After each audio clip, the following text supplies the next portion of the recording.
गौतम ऋषि के पुत्र का नाम शरद्वान था। उनका जन्म बाणों के साथ हुआ था। उन्हें वेदाभ्यास में जरा भी रुचि नहीं थी और धनुर्विद्या से उन्हें अत्यधिक लगाव था। वे धनुर्विद्या में इतने निपुण हो गए कि देवराज इंद्र उनसे भयभीत रहने लगे। इंद्र ने उन्हें साधना से डिगाने के लिए नामपदी नामक एक देवकन्या को उनके पास भेज दिया। उस देवकन्या के सौंदर्य के प्रभाव से शरद्वान इतने कामपीड़ित हुए कि उनका वीर्य स्खलित होकर एक सरकंडे पर आ गिरा। वह सरकंडा 2 भागों में विभक्त हो गया, जिसमें से एक भाग से कृप नामक बालक उत्पन्न हुआ और दूसरे भाग से कृपी नामक कन्या उत्पन्न हुई। कृप भी धनुर्विद्या में अपने पिता के समान ही पारंगत हुए। भीष्म जी ने इन्हीं कृप को पांडवों और कौरवों की शिक्षा दीक्षा के लिए नियुक्त किया और वे कृपाचार्य के नाम से विख्यात हुए।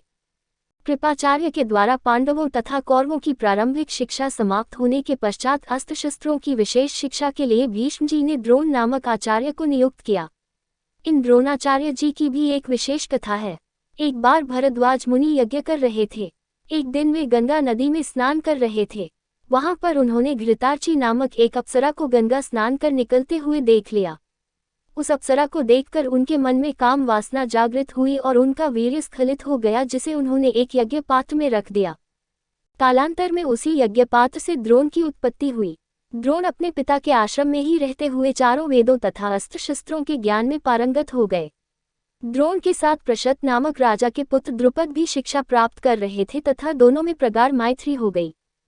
उन्हीं दिनों परशुराम अपनी समस्त संपत्ति को ब्राह्मणों में दान करके महेंद्राचल पर्वत पर तप कर रहे थे। एक बार द्रोण उनके पास पहुंचे और उनसे दान देने का अनुरोध किया। इस पर परशुराम बोले, वत्स, तुम विलंब से आए हो। मैंने तो अपना सब कुछ पहले से ही ब्राह्मणों को दान में दे डाला है। अब मेरे पास केवल अस्त्र शस्त्र ही शेष बचे हैं। तुम चाहो तो उन्हें दान में ले सकते हो। द्रोण यही तो चाहते थे, अतः उन्होंने कहा, हे गुरुदेव, आपके अस्त्र शस्त्र प्राप्त करके मुझे अत्यधिक प्रसन्नता होगी, किंतु आपको मुझे इन अस्त्र शस्त्रों की शिक्षा दीक्षा देनी होगी तथा विधि विधान भी बताना होगा। इस प्रकार परशुराम के शिष्य बनकर द्रोण अस्त्र शस्त्रादि सहित समस्त विद्याओं के अभूतपूर्व ज्ञाता हो गए। शिक्षा प्राप्त करने के पश्चात द्रोण का विवाह कृपाचार्य की बहन कृपी के साथ हो गया। कृपी से उनका एक पुत्र हुआ। उनके उस पुत्र के मुख से जन्म के समय अश्व की ध्वनि निकली, इसलिए उसका नाम अश्वत्थामा रखा गया। किसी प्रकार का राजाश्रय प्राप्त न होने के कारण द्रोण अपनी पत्नी कृपी तथा पुत्र अश्वत्थामा के साथ निर्धनता के साथ रह रहे थे।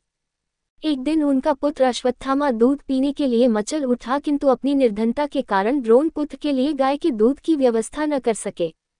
अकस्मात उन्हें अपने बाल्यकाल के मित्र राजा द्रुपद का स्मरण हो आया, जो कि पांचाल देश के नरेश बन चुके थे। द्रोण ने द्रुपद के पास जाकर कहा, मित्र, मैं तुम्हारा सहपाठी रह चुका हूँ। मुझे दूध के लिए एक गाय की आवश्यकता है और तुमसे सहायता प्राप्त करने की अभिलाषा लेकर मैं तुम्हारे पास आया हूँ। इस पर द्रुपद अपनी पुरानी मित्रता को भूलकर तथा स्वयं के नरेश होने के अहंकार के वश में आकर द्रोण पर बिगड़ उठे और कहा, तुम्हें मुझको अपना मित्र बताते हुए लज्जा नहीं आती? मित्रता केवल समान वर्ग के लोगों में होती है, तुम जैसे निर्धन और मुझ जैसे राजा में नहीं। अपमानित होकर द्रोण वहां से लौट आए और कृपाचार्य के घर गुप्त रूप से रहने लगे। एक दिन युधिष्ठिर आदि राजकुमार जब गेंद खेल रहे थे तो उनकी गेंद एक कुएं में जा गिरी। उधर से गुजरते हुए द्रोण से राजकुमारों ने गेंद को कुएं से निकालने लिए सहायता मांगी।